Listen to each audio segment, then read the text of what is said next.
एक पतोही अपना सासू माँ से कैसे कहतरी गीत के माध्यम से सुनल जाओ कि सबके हो देखा ले बा अजोरा में निहार के कहाँ चलिए सासू साड़ी संभार के कहाँ चलिए सासू साड़ी संभार के कहाँ चलिए सासू साड़ी संभार के सबके हो देखा ले बा सबके हो देखा ले बा अजोरा में निहार के कहाँ चलिए सासू साड़ी संभार के कहाँ चलिए सासू साड़ी संभार के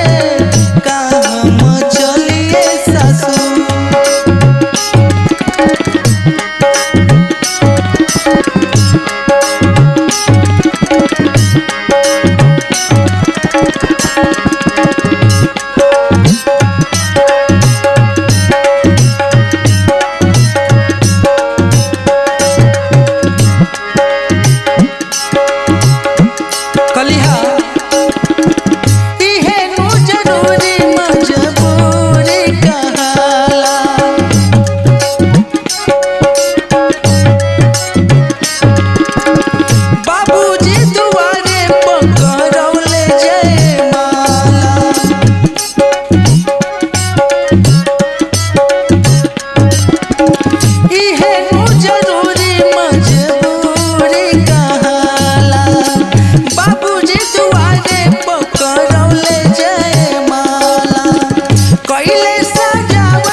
मना करतरी रास्ता में कि ये बहू ऐसे ना ऐसे चला